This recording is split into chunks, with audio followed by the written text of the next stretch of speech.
Olá, pessoal! Sejam bem-vindos à disciplina de Química de Alimentos. Eu sou a professora Samira Moreira, sou engenheira de alimentos pela Universidade Federal do Ceará e sou mestre em Ciência e Tecnologia de Alimentos também pela Universidade Federal do Ceará. Uma das formas de contato que vocês podem ter comigo é via e-mail. O meu e-mail está aqui e o meu currículo Lattes, caso vocês tenham curiosidade. Outras formas de contato é via plataforma, no Classroom, no nosso fórum de dúvidas, e também via WhatsApp. A disciplina de Química de Alimentos é a disciplina do primeiro ano. Ela é uma disciplina longa, com a carga horária de 60 horas, ou seja, 72 horas aulas.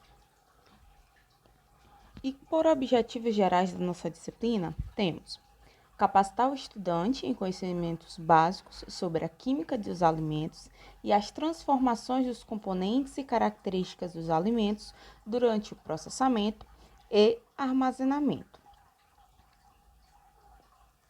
E como objetivos específicos, conhecer a influência da química de alimentos, a química nos aspectos físicos, físico-químicos, nutricionais e organolépticos dos alimentos, identificar os principais componentes dos diferentes grupos de alimentos, conhecer as características e propriedades da água, dos lipídios, das proteínas, carboidratos, vitaminas e sais minerais e estudar as transformações químicas e físicas que estão associadas às condições inerentes ao processo e ao armazenamento de alimentos. A meta da disciplina de vocês compreende os seguintes temas: propriedades da água e seus efeitos sobre as transformações físico-químicas dos alimentos, lipídios, proteínas, carboidratos, vitaminas, minerais e enzimas. Bom, nesse primeiro semestre, nós iremos falar sobre uma introdução sobre a química de alimentos, que serão as 2 primeiras aulas. Depois iniciaremos o conteúdo sobre água e as transformações e o impacto da água nos alimentos, na indústria de alimentos. Falaremos também de carboidratos e proteínas. Já os conteúdos de lipídios, vitaminas, minerais e enzimas serão parte do segundo semestre. Bom, as notas. Nessa etapa de trabalho de aulas remotas, todas as atividades valerão notas de 0 a 10 e elas irão compor a sua nota. Então, tenham bastante atenção na hora de responder as atividades, vejam o conteúdo, tirem as dúvidas comigo antes de responder as atividades e não esqueçam dos prazos. A participação de vocês é bastante importante na disciplina. Participar como, professora? De algum fórum de discussão, de participar em fazer as atividades, de tirar dúvidas, de trazer dúvidas para que a gente possa discutir numa aula seguinte. Então, sua participação é bastante importante, pois o nosso conteúdo é bem extenso, então precisa de um pouco mais de empenho. Não esqueçam de tirar as dúvidas, tá? Como eu já falei, vocês podem tirar dúvidas via WhatsApp, via ligação, via plataforma do Classroom, via e-mail. Todas são modos que podem ser utilizados para retirar dúvidas sobre o conteúdo. Aqui há algumas bibliografias recomendadas, a bibliografia básica. São bons livros, o Tecnologia do Ordones e o Química de Alimentos do Araújo. Principalmente para vocês, o Química de Alimentos do Araújo é um livro muito bom. Aqui algumas bibliografias complementares e eu destaquei aqui uma bibliografia que eu estou adicionando durante as aulas remotas, que é a apostila de Química de Alimentos da Rede ETEC, certo? Vou adicionar ela junto com esse material aqui e ela pode ser utilizada durante toda a disciplina. Iniciando o nosso conteúdo. Primeiro, o mais básico. O que é um alimento? O alimento são todas as substâncias utilizadas pelos animais como fonte de matéria e energia para poderem realizar suas funções vitais, incluindo crescimento, movimento e reprodução, entre outros. Vamos aqui destacar alguns pontos. Professora, mas o que é fonte de matéria? nós somos constituídos por células. Cada célula ela é constituída por várias substâncias e vários elementos químicos. Então, de onde é que eu vou retirar esse material? Esse material ele é retirado da alimentação. É como querer construir uma casa sem ter o tijolo, certo? As paredes da casa sem ter o tijolo. Então, para você conseguir ter o corpo crescer, as suas células se renovarem, você precisa tirar a matéria-prima de algum canto. Então, você retira da alimentação. E energia são os alimentos, são as ligações entre as moléculas das substâncias que liberam a energia que nós utilizamos para raciocinar, para correr, para bater o coração, para fazer a digestão, entre todas as outras, tá? De acordo com a resolução da Anvisa, da Agência Nacional de Vigilância Sanitária, vocês ouvirão falar muito sobre a Anvisa e sobre o Ministério da Agricultura e Pecuária, que é o MAPA. Alimentos é toda substância ou uma mistura de substâncias, ou seja, é uma ou mais substâncias que no estado sólido, líquido, pastoso ou qualquer outra forma adequada, destinada a fornecer ao organismo humano os elementos normais, essenciais à sua formação, manutenção e desenvolvimento. Vamos destrinchar o que tem escrito aqui. Toda substância ou mistura de substâncias, ou seja, pode ser uma única tipo de substância ou pode ser várias juntas. Nós temos, por exemplo, em uma carne de bovina. Na carne bovina, nós temos uma mistura de substâncias.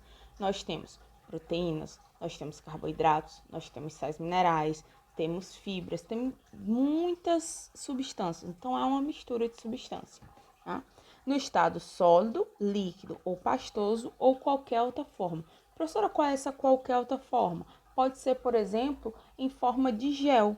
Nas geleias que nós temos, na gelatina, essa também é uma forma. Está dentro dessa parte da definição de uma forma adequada. E destinados a fornecer ao organismo humano os elementos normais, ou seja, é aquilo que é normal para ser consumido, certo? E é essencial. O que é essencial? Essencial é aquilo que o corpo não produz. Então, tudo que tem que ser obtido através da alimentação é considerado essencial. Então, ele é necessário a formação para que as suas novas células se desenvolvam, para que uma criança cresça, para manter o seu corpo e também para ajudar no desenvolvimento. Os alimentos em si, eles são divididos, são compostos, por várias substâncias. Temos grupos de substâncias que são exatamente o tema da nossa disciplina.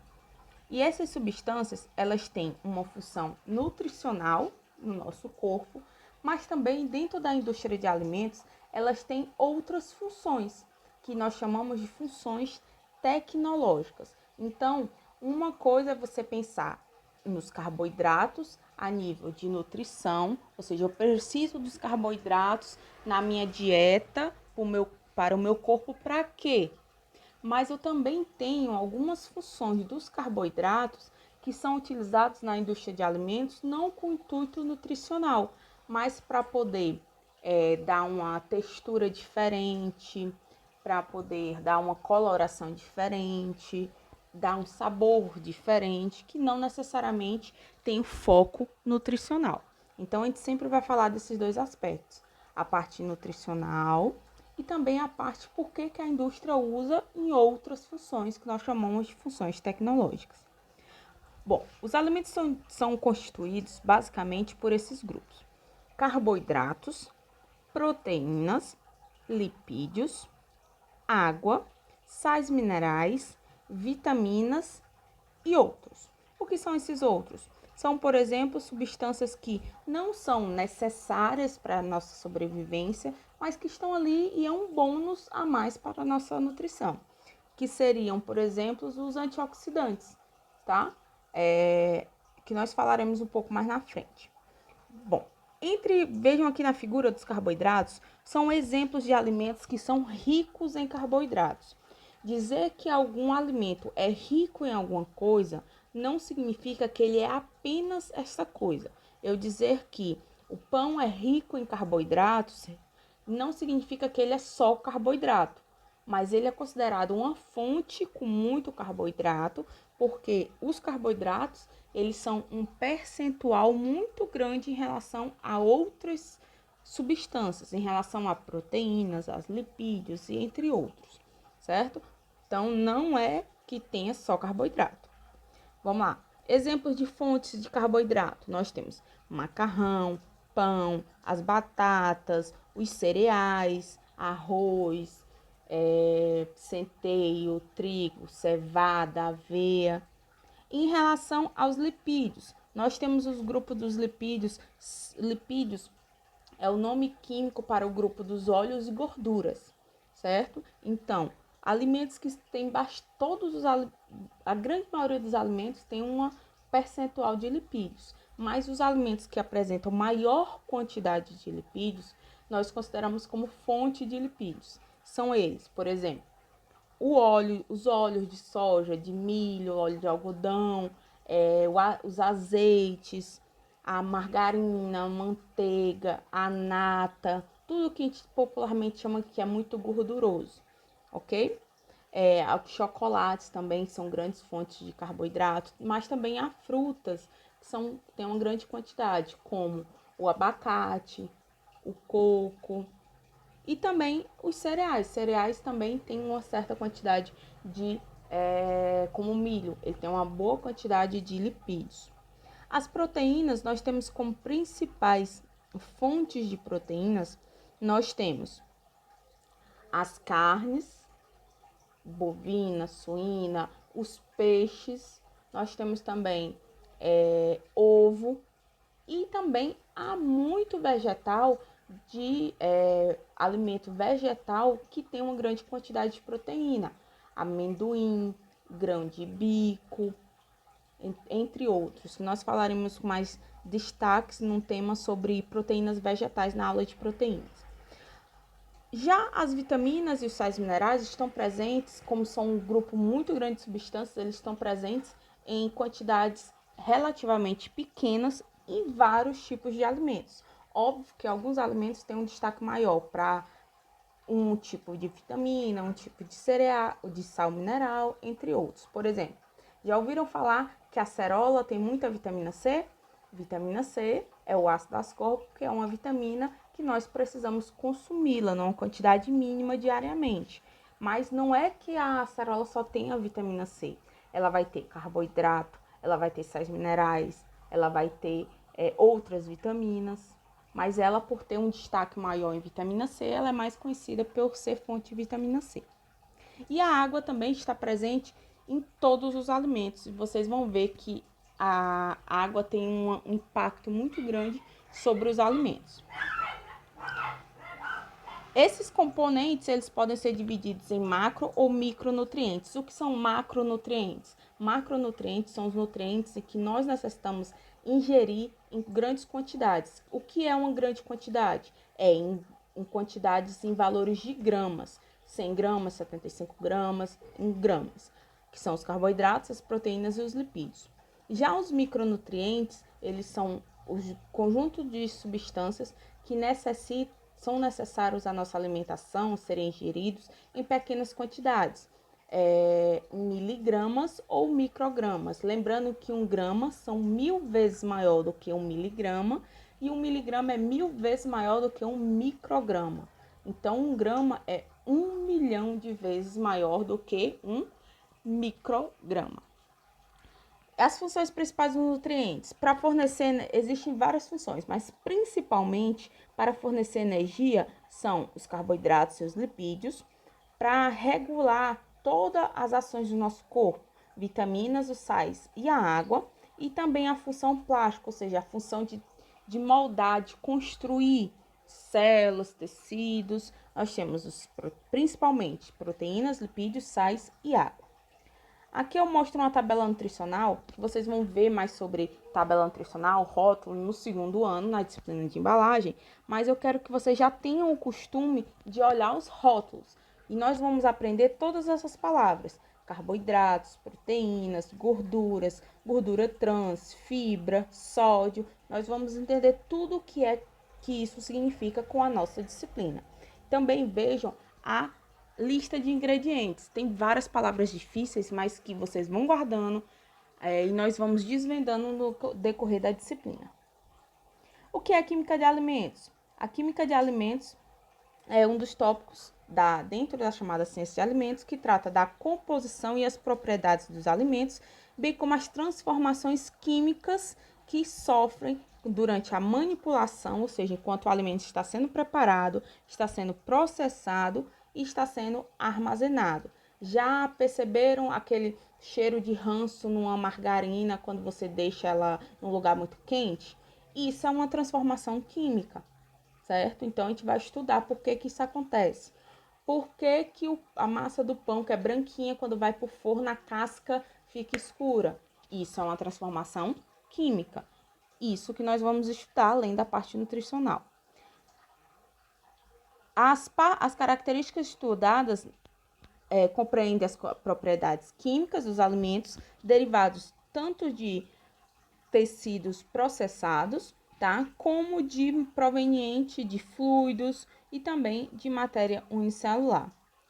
A importância da química de alimentos, todo esse conhecimento que nós vamos adquirir dos componentes dos alimentos, eles vão nos dar informações para compreendermos como modificações podem ser feitas para fornecer aos consumidores um produto mais atraente, um produto com sabor mais doce, porém com menos calorias, um produto com a textura mais macio, um produto com a coloração mais bonita, o cheiro que nós chamamos de odor, tá? Odor na cesta de alimentos é bom, certo? Não significa que é ruim, como a gente conhece. É um odor agradável. E todas essas modificações podem ter impacto na parte nutricional, nas características organolépticas. O que são características organolépticas? São o que nós sentimos nos sentidos.